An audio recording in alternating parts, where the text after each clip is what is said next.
guys, welcome to my channel. My name is Christy and today I'll be taking you on a tour of my 2020 Casita. She is a 17-foot Spirit Deluxe and her name is Gidget. Alright, so today is your little tour of my Casita Gidget. It's a warm Texas day today, so let me get inside. As you first open up the door, to your right there is a closet, which I'll show you in a minute. Directly to the left of that is going to be your bathroom. Step inside here. Just wanted to give you a quick overview of what she looks like.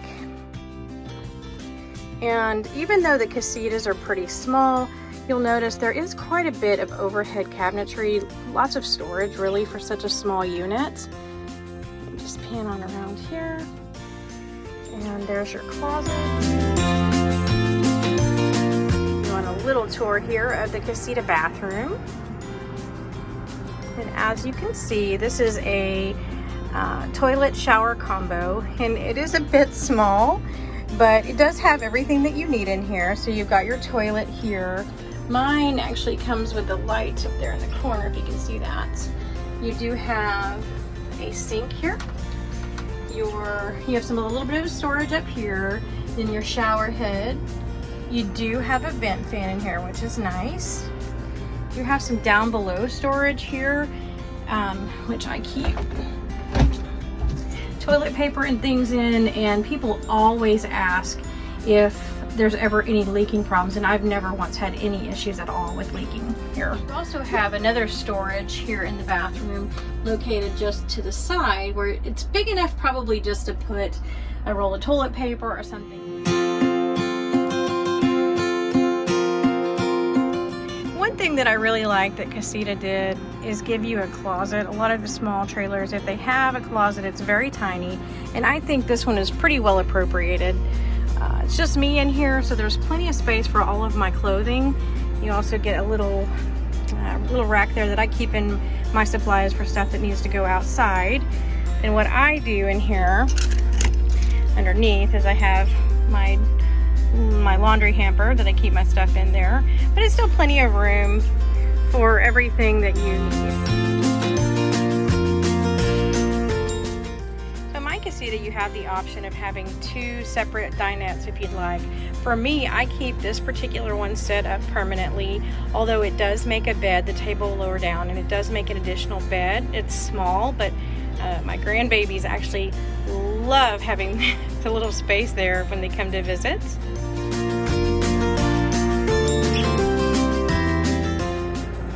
So this actually is the other, what would be dinette area. Right now I have the table folded down, and I have a mattress, and this is a full-size bed configuration, but you can remove the mattress, put the table up, and have seating on either side. It's a pretty large dinette. For me, when I travel, I just keep the bed down full time here, since I do have the other dinettes, and it's pretty comfortable a little bit. As you can see there, I use some storage underneath, which I'll show you that better in just a minute, and you've got your overhead storage. As you can see, this is the Casita kitchen. There's some storage underneath, and then you do have, I have in this particular model anyways, a 2-burner gas stove, propane stove rather. This particular piece you can hook up here, you can attach up here to hold it open, and it works as a splash guard so you don't get anything on the bed. And then you have a cutting board, which is a sink cover as well. Gives you a little bit more counter space that you can use. Back there, and it does come with a little rack in the back when I purchased mine. Got the vent hood there, some overhead storage, which I'll show you more in a minute. So if you looked at Casitas at all, you'll know that some of the models you have the option to have a microwave actually just built in here rather than having the door on the top of it. For me, I wanted the microwave for my travels, so I have a microwave. My brother-in-law actually built this cute little shelf for me in my signature color red, and I have the space on the side for some things that don't fit very well in the cabinets. So I do have my microwave though, which I do use quite a bit there. And then you also have a refrigerator here, which is pretty spacious for an RV refrigerator. And then you have a freezer as well in there. So So no, this isn't just a cute little sign that I have here in my Casita kitchen. It also serves a purpose. Just underneath it is the switch that is for the water pump. And not only have I leaned against it several times and turned the water pump on or off on accident, but it is a magnet for my little grandbaby's hand. So I just put some Velcro on a cute little plaque and put it up there so I can kind of stop some of those mishaps. As I mentioned, Casita actually managed to get in quite a bit of storage for such a small space. I'll tell you a little bit, or show you a little bit, what I use them for. This is just above the dinette. You have two separate units above the dinette. This is what I keep my pantry in both of these. This one. Then as you move over here, directly above the bed, I just keep some clothing in this one. This is the larger one. You can keep blankets and things in here. The problem with the smaller cabinets like this one over here is that they're rounded in the back, obviously, because of the shape of the Casita. So you can't put larger things in there because they won't scoot all the way through. But for me, this one, I just keep some towels and some clothes. Sometimes I'll put blankets in here as well. Enjoy the little things. And come on around here. This one is also just above the bed. I keep my camera equipment and things in it. Again, it's got a small opening to it and it's very shallow with a rounded back. So not a whole lot of things that are very large you can store in this particular space. And you also have a larger cabinet just above the vent hood in the kitchen. For me, I have paper goods, bowls, cups, paper plates, and I also store some of my cooking things that are a little bit too tall or too large to fit in the other cabinet. For me, if I have one pet peeve, it is this. I don't know why Casita would have installed a paper towel holder in that location, because if you put a roll of paper towels on it with these extended, they extend too far into the cabinet to keep anything in there. So as a temporary fix, I just made this handy little paper towel holder up here. It's not real pretty, but it does work, and it keeps the paper towels out of the way and off of the limited counter space that you have. This particular cabinet folds upward, and so you have to hold it when it's open. There are some people I know that have fasteners that they have created to put on the top of that, and I'm probably going to do that.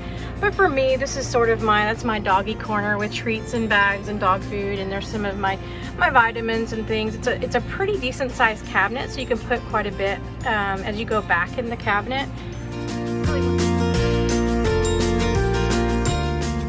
Lower cabinets, they are actually a pretty decent size. They may be a little harder to get to, but for me, I call this my utility closet, and I got these great little bins from the dollar store that I keep sort of my solar lights, my plugs, fire starter, campfire stuff, anything that I might need for sort of outdoors. But it works great down here, and these little tubs, they don't shift whenever I'm driving, so they're great. And then under the other side of the dinette seat, this is what I call my cleaning closet. I've got my vacuum cleaner and my cleaning supplies and extra trash bags in there. It's underneath the bed, because I have it in the full-size configuration right now, I actually have quite a bit of deep storage in the back. I have some cases of water and things like that. In the front, I have some extra storage. That's actually my office supplies in there, which is pretty cool and handy. Then underneath here, this is under the furnace in the kitchen. Just to give you a scroll back here, I have my little mini crock pot under there, which is a small space. But then under here, this is where I kind of keep my dishes and extra things underneath here for cooking. In the kitchen, just under the drawer, I opted for the furnace package in my Casita because I boondock, and so I'm still able to have heat when I'm off grid, but also when it's very cold, it can heat it up a little bit faster. I do have a heat strip in the ceiling unit up here, which is also the air conditioner, but I use that primarily, of course, when I'm on shore power, and then if it gets too cold, I can kick the furnace on, or again, as I said, if I am boondocking, then I have my furnace there that runs off of propane, which is very, very nice. So I hope you enjoyed the video of my tiny little Gidget. If you do, please hit like and subscribe to follow along for future videos where I will do mods and do's and don'ts and basically just take you around my travel adventures with my tiny little Gidget, my tiny little Chihuahua, and